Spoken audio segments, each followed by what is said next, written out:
ñu avancé ndax xam naa li ñu dese ci waxtu bëreetul mais am ay lu ñu seetlu depuis un certain temps vous êtes communicant on a observé un silence ñenn ñi entre guillemets jugé un peu intriguant de notre premier ministre Ousmane Sonko donc gëj nañ ko gis mu rebondir ci actualité bi ci ay sorti wala ci ay taxawaay ginnaaw bi mu tukki am solo yooyu par rapport ak wuti ji ndimbal yi nga xamante ne ak taxawaay yi nga xamante ne ci lëkkaloo réew yi dina am lu mu impacté ci sunu développement noo gisee loolu ak waxtu yi nga xamante ne communication bi am ñu jàpp ni Macky jamono ji xaw na am lu mu accaparé wu ci communication donte le président Diomaye à côté sur les zones de France 24 am na moom it beneen communication gi ñu def mais ndax mën nañ séentu communication gu nar a tontu tey ni Macky di communiquer ak boulevard gi muy dérouler boppam. loolu tax mu ne la politique moo commencé daw.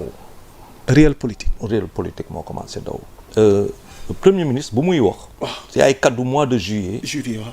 kaddu yooyu daa amoon solo pour moom. ok mu am si ndam parce que nag. daa dóor si kaw table bi am lu mu bëgg am lu mu bëgg mu ne nii gouvernement bi y a des ministres yoo xamante ne certainement y avait des soucis. Ils ont été changés du dëgg. Donc il a le gouvernement donte xëy na c'est peut-être pas ce qu'il voulait forcément mais à des points stratégiques il a les gens qu'il voulait am na ko. Deuxièmement lu mu doon laaj mooy ñu bàyyi ko mu demal boppam mu gérer yi leer na nañ defe naa am na ko donc lan lay def mooy doxalal si kaw loolu quand il y a eu tout ça quelque temps après mu présenter le plan de redressement fii laa toog ne la le plan de redressement est une épée de Damoclès c'est xam nga loolu yëpp mu toog teg loolu si kaw loolu plan de redressement après mu dem def benn communication bu am solo fallait en Italie mu demee Italie communication boobu c'était juste avant le lancement des APE mooy des appels publics d'épargne si biir loolu mu invité la diaspora liggéey ici pour que quand même appel boobu ñu atteindre les objectifs qui sont de 300 et quelques milliards si je ne me trompe pas wax ak nit ñi et donc mooy sa dernière sortie léegi président Macky Sall ñëw wax lu muy wax mais réew lan la gën a soxla lu dul stabilité stabilité et confiance pour que les investissements directs étrangers viennent. Le Sénégal est une bonne destination mais ce n'est une destination que parce que il y a une stabilité politique il y a quand même un état de droit aussi ak lu demee noonu et il y a une justice qui est là et tout ça loolu tax ñu ñëw est-ce que dina ñëw bu fekkente ne entre l'ancien président de la République et le pouvoir ñu ngi fight. waaw dafa am climat bi leen di tax a ñëw. dafa exactement donc aujourd'hui le premier ministre c'est clair que il a suivi cette affaire-là Ousmane Sonko bu nga xam yow. wala ba xam ko. nga xam ne 1-2 rek chifaay. mais tey kilifa la boo xamante ne yor na lengee réew yi day dal. ba kañ. non day dal dina dal jël ay décision def discours dans l'intérêt du Sénégal parce que c'est ça sa charge parce que il arrive c'est ça sa charge donc nit ñi xam naa yàqamti nañu mu def sortie génn xam nga ruer dans les brancards mais n'oublions pas que le Sénégal actuellement chaque mois tu vas sur le marché sous-régional monétaire de la monnaie pour uti ji xaalis yaa ngi may dégg nga wootee nit ñi jox la xaalis diaspora ak yu demee na ñu jox la xaalis et en même temps le FMI mu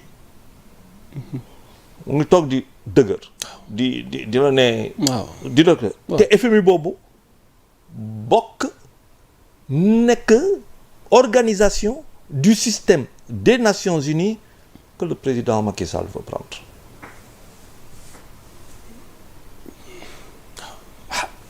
Donc c'est du sérieux. C'est du sérieux. loolu tax mu ne la politique réelle politique commencé na. ok léegi. le premier ministre moom les soucis qu'il a tous les jours. surtout que gouvernement acte 2 tàmbali. non tous les jours. ñu am ay résultats am ay objectifs à tous atteindre. les jours il a des résultats de kii la rentrée des classes. ñu ne le rift fële à Saint-Louis.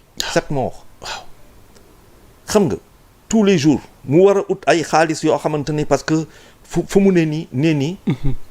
xaalis bi mooy les retraités gars yi fay nañu les fonctionnaires c'est les retraités c'est les bourses. tous les loolu mooy sa réalité quotidienne. loolu Macky xam loolu yëpp.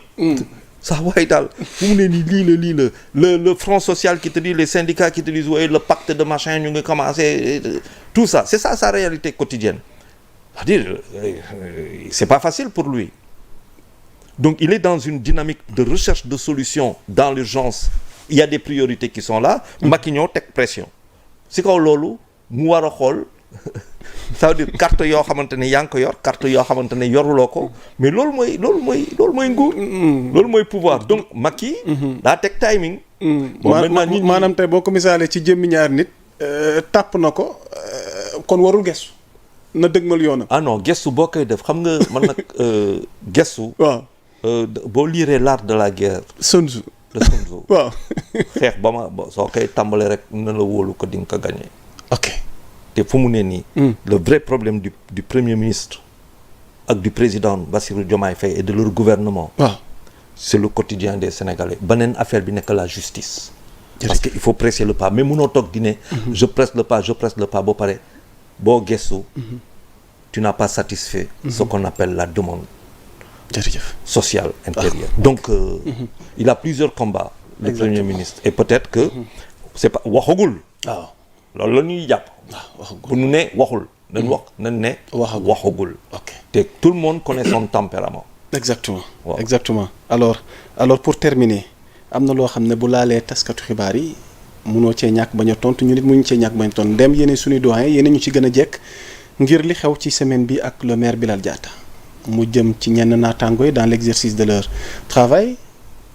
contexte de déguerpissement désencombrement mu am comportement yoo xam ne laal na ci sax kenn ci suñuy naataango yoo xam ne sax mbir yi mujj na cee am plainte xamuma nag fu plainte bi toll pour le moment mais agression boobu jëm ci taskatu xibaar yi tey ñëpp ñaawlu ko moo xam ñun mbootaay gi nu bokk convention des jeunes reporters appel Synpics j'en passe mboolem kuréel yi nga xamante ni daal bu presse a ngi ci ñaawlu nañ acte yooyu jëm ci taskatu xibaar yi keroog bi nga gisee vidéo boobu di circuler ci comportement boo xam ne tukkee na ci une autorité locale surtout ku mel ni moom tey ban njàngat ak ban appel lañ ci mën a lancer gisuñu sunu ministre de tutelle réagir gisuñu ministre de l'intérieur réagir waaye bëgg nañ tamit ñu nit ci sunu liggéey ñu sentir ne kat am nañ njaboot gi nu bokk te am nañ ay autorités yi fi nekk pour défendre ñu. man damaa rus wax dëgg yàlla Yamoussa damaa rus bu ma xoolee dafa image mënuma ko supporter seetaan 30 secondes même je ne pense que coow ba ma teel a arrêté donc lu si des lu bëri liiruma ko sax quoi damaa rus quoi damaa dégg ay affaires yooyu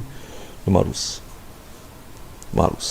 parce que la première chose un terrain. le terrain. boo dee kilifa da nga koy xool nga analyser ko nga xam quel est le risque de dangerosité de gravité